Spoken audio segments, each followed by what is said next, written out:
The episodes were, a lot of that was an experiment on like, what's the right amount of episode?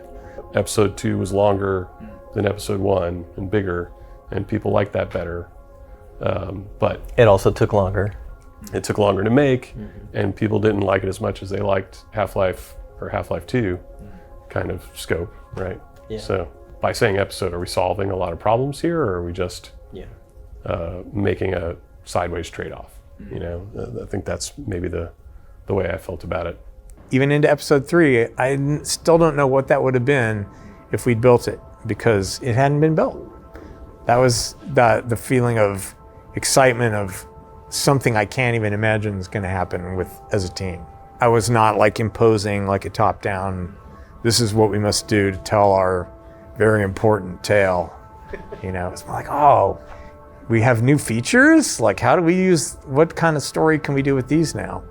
Well, I worked on episode 3, and I was working on this gun called the ice gun that basically let you create amorphous shapes out of ice.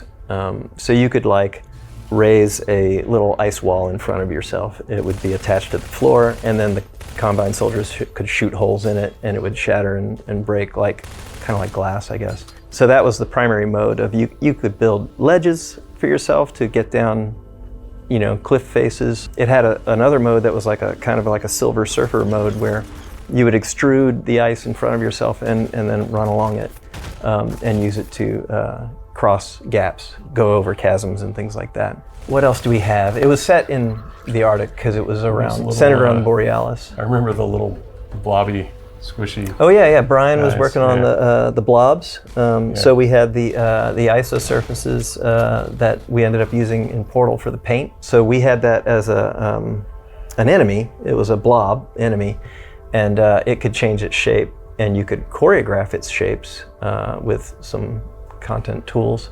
And then it could also split into little hoppy blobs that could, they were almost like little head crabby things, but they were little splats that would hop around.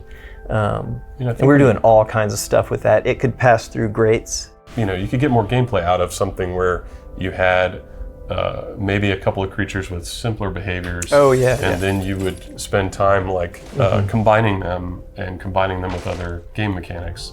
Story was never the boss of anything. It was always we worked on a peer-to-peer thing. We were all what can we do? What do you think would be cool? It was still a collection of like playable levels in no particular order, and a collection of story beats and story concepts. And we were still like, probably another 6 months we would have had a critical mass of like mechanics, and then start putting them in a timeline. I think probably a year and a half easily, depending on how ambitious we got. Could have been, 2.5 more years. Yeah. Probably. It's hard to be a lot less than 2 years. Yeah, I think we were 6 months in on it when we moved to Left 4 Dead. I don't know, we were moving at a pretty brisk pace too. I thought that we needed to go much bigger on episode 3 or do something else, because I don't know if this is the right way to describe it, but element fatigue. I think we had really explored a lot of what made sense in the Half-Life universe and setting. Arcane was building the Ravenholm game, and even they were having trouble doing cool new stuff with this tool set. And like, if those guys can't figure out a bunch of cool stuff to do with this, I think we're running out of fuel.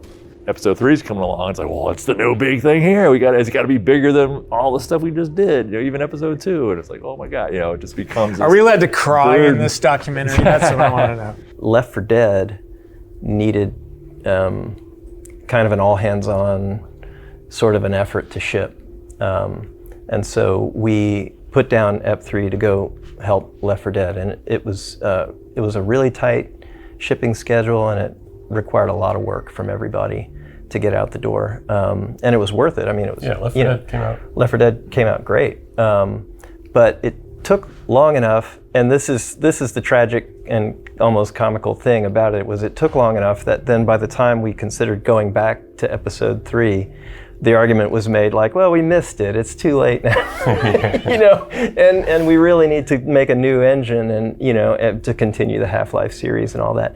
And now that just seems, in hindsight, so wrong. Yeah. We could have definitely gone back and spent 2 years to make episode 3. And you can't get lazy and say, oh, we're moving the story forward. That's copping out of your obligation to gamers, right? Yes, of course they love the story. They love many, many aspects of it. But sort of saying that your reason to do it is because people want to know what happens next. We could have shipped it. Like, it wouldn't have been that hard. The failure was, my personal failure was being stumped. Like, I couldn't figure out why doing episode 3 was pushing anything forward. But yeah, I mean, some of those people made Left 4 Dead 2 and then Portal 2. So, yeah, we did other things instead. It's not like that choice would have been free.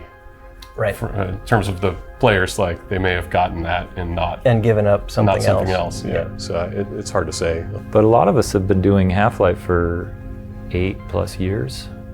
We saw a bunch of really compelling reasons to go explore more multiplayer-based projects too, because not only just what customers were doing, but internally, we found ourselves wanting to play a lot of multiplayers. It sounds silly to say it because we're a relatively big company that has a bunch of stuff, but we're not that many people. There's 300 something people here, and so we're working on a bunch of different projects, and it's like, people are passionate about Portal, people are passionate about TF, people are passionate about Left 4 Dead and Half-Life and CS and Dota, Deadlock. I mean, there's a lot of things there, and I also work on our hardware, so I've worked on Steam Deck and the original Steam controller and a tiny bit on VR.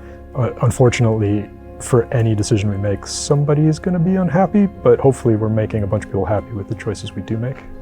If it weren't for the episodes, there'd be no such thing as Dota. And I know that sounds really weird, but it was the things that we learned in developing the episodes that led to, Team Fortress, to more rapid updates. I think everybody that worked on Half-Life misses the working on that thing, but it's also hard not to be like, man, I've seen every way that you can fight an antlion or, whatever.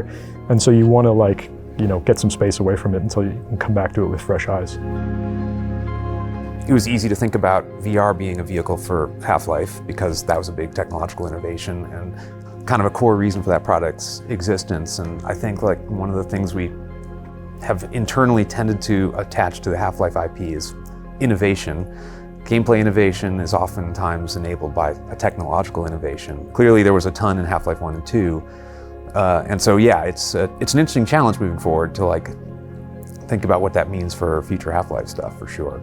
The ending of Half-Life Alyx is somewhat a self-critical realization, so that was super satisfying, and all credit to the people who are specifically involved in that decision and those sets of designs. I think that Half-Life represents a tool we have and promises made to customers to capitalize on innovation and opportunities to build game experiences that haven't been involved previously. And I think that there are no shortage of those opportunities facing us as an industry right now.